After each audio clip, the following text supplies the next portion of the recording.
What's going on, everybody, and welcome back to Comic Breakdown. If you guys are new to the channel, do me a favor and hit that sub button. Hit that notification bell, make sure you're not missing any of the awesome content that we have coming out. With this video, we are jumping into Nightwing, issue number 91. If you have not been keeping up with everything going on with Dick Grayson during the Infinite Frontier, be sure to check out the link in my description as well as the top of this video. It will get you completely caught up on everything going on with this series. Continuing on with our partnership with one of his best friends, that being Wally West, currently the Flash. With there being a bounty on Dick Grayson's head, Wally West has come in to help out his best friend. And as they follow the clues on who might be responsible for putting this hit out on him, it leads them directly to KG Beast. Be sure to buy the comic, support the industry, and with that being said, let's dive into this breakdown. Alright gang, so as we jump into issue 91, we pick up with Nightwing and the Flash. They jump out of the back of this van and they start getting at it. KG Beast and all of his goons are surrounding them. These two heroes want some serious payback. KG Beast is the guy that put Nightwing down, putting a bullet in his head, Nightwing really forgetting who he was. As Nightwing watches Wally West really get at it, he has to think to himself that his friends must be much more angry than he is, because Wally West is just wiping through everybody. In a matter of seconds, we see KG Beast brought down to the ground, Wally West just wailing on him. Once he is knocked out of the fight, he goes for all of the guns. All of this happening in a matter of seconds. This fight is over before it even began. While the Flash is rounding up all of the guns, KG Beast, he is able to push a button. This button, it activates a bomb somewhere in the city. This is a backup contingency just in case any Bat people showed up. The only problem with this, they did not anticipate the Flash would be there with them. It doesn't really take a great detective to figure out where this bomb is. The last location on their GPS was Gotham Library. The van is full of bomb-making material. A little bit of reduction says that the bomb is at the library, as Wally West takes off in a flash. This gives Nightwing an opportunity to talk to KG Beast and try to find out who he is working for. And Dick Grayson is not an idiot to believe that he is gonna say anything. What he does do is takes off his mask, grabs his phone, uses the Face ID, and unlocks it. With the Flash returning just in time, the bomb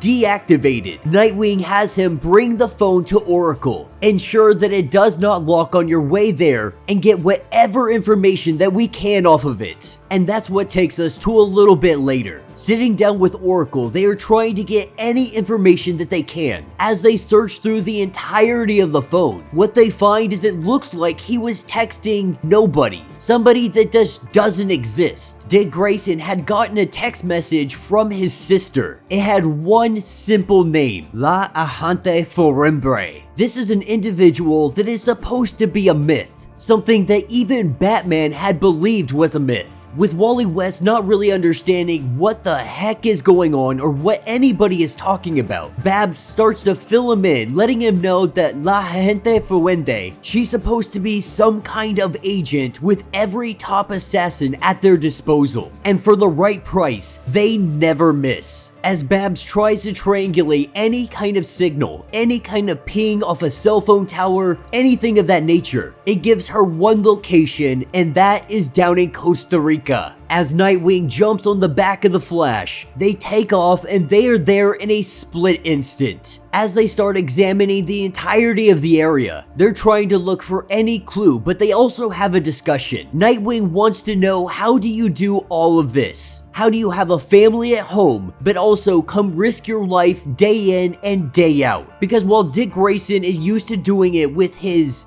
Bat family, and I guess you can loop Oracle into that as well. But the truth is, him and Babs are really beginning to form a great relationship. You could easily say that they are falling in love. And this is becoming harder and harder for Nightwing, because not only does he have to worry about Nightwing's enemies, but he also has to worry about Dick Grayson's enemies now. When it comes to Wally West though, he checks on his family at least 100 times a day. Being a speedster, this is something he can do, go in and out, and no one would even see him. Even divulging that he checks in on Nightwing, apologizing for not being there when he needed him. But the truth is, he's been checking on him every hour since he went public and started telling the world about giving away all of this money. As the conversation comes to an end, we see the Flash speed off and go scout up ahead. Going up there, what he finds is a classic villain lair, and this whole place is booby-trapped with landmines. As they maneuver through that, they get to the compound only to be met by tons of mercenaries and assassins. Nightwing even acknowledging that these guys are pros. These guys are very good. They're a pretty cohesive team, but at the end of the day, Nightwing and the Flash have been doing this since they were kids. This is the dynamic duo. There is not a better partnership that could exist, at least in the eyes of Nightwing. As Wally West goes in to try to stop this helicopter from being able to take off, he runs into an invisible force field, only being able to see it after he strikes it. This knocks him completely out. With the speedster taken out of the fight, this is where we see the assassin of all assassins. The two of them, they go toe to toe, and she's not just fast, she's good. She is a master, someone that is not afraid to fight dirty. Pulling out a small blade, Nightwing knows that this thing is poison as she goes to jab it into his chest. The one thing she does not know is this suit is reinforced. The Flash and Mr. Terrific, they created it so it was stab proof. Thinking that she had gotten the upper hand, she let her guard down. That's when Nightwing takes his opportunity and he knocks her clean the heck out. Going over to Wally West, letting him know that he ran into an invisible wall. He lets Dick know that's exactly what it feels like, but also telling him that when he was unconscious, he thinks that he was thinking. And what they do, it is not easy balancing everything that they have, work and the home life. But if he's worried about moving the relationship to the next level with Babs, it shouldn't be something that he's afraid of. It should be something that he embraces. Because no matter what, we all do this, we all know the danger, we all know the sacrifices that we might have to make one day. And while he tries to say that the relationship is complicated, Wally lets him know that it's really not. At this point, you guys already have a puppy together, and the same threat of death hangs over both of your heads. You have a shared life, and at this point, the both of you deserve some kind of happiness. As they begin rounding up all of these assassins, tying all of them up, they go into their database. From this database, Dick Grayson has every contact of every top assassin in the world. Wally West telling him he needs to shut this thing down, but Dick Grayson has a better idea. And instead, he's gonna give each of them a mission. The assassins are not gonna be the wiser to anything going on, thinking that they're gonna go do some kind of hit. Little do they know, they run into all of our heroes. From Donna Troy to Superman. This is an attempt to hit all of the top assassins in one operation, taking us to Blockbuster in Bloodhaven. Lady Shiva comes in to let him know nobody is going to go after Dick Grayson anymore. As it stands, over 20 of the top assassins have been put into custody, with Dick Grayson having some pretty high protection. Nobody now is willing to go near him. This is a courtesy to Blockbuster, letting him know that if you want him dead, you are gonna have to do this yourself. And that will be the end of this issue. So let me know what you guys think down in the comments. You guys know how much I love the Flash. Pairing him up with his best friend Dick Grayson, it makes for one heck of a story. And I kinda like what they're doing with Wally West right now. You know, we have Barry Allen, for all intents and purposes, he's not around anymore. He is MIA. If you want to find out where Barry Allen is, you have to go check out Justice League Incarnate. But since Wally West has taken on the mantle of the Flash on Earth, he's found himself really spread thin, not having time for a lot of people, checking in on Superboy, making sure that the son of Kal-El is really doing everything that he needs to be doing, has an ear to talk to, so on and so forth. trying to balance that with his life. He's trying to find some kind of middle ground, making sure that all of his friends are okay, but also going out and helping the world, not just his city. And we're going to be seeing more of that in the newest Flash issue while he works with Kid Flash, aka Wallace. All in all, this team up over the last 2 issues, it has been a lot of fun, and hopefully Dick Grayson and Babs' relationship is really going to start moving forward at this point. Let me know your thoughts, let me know your theories. If you would like to support the channel, you can always do so by hitting that super thanks button. This button will let you donate directly to the channel, and every little bit helps us out. If you can't do that, do me a favor, subscribe to the channel, like this video, hit that notification bell, and until the next breakdown.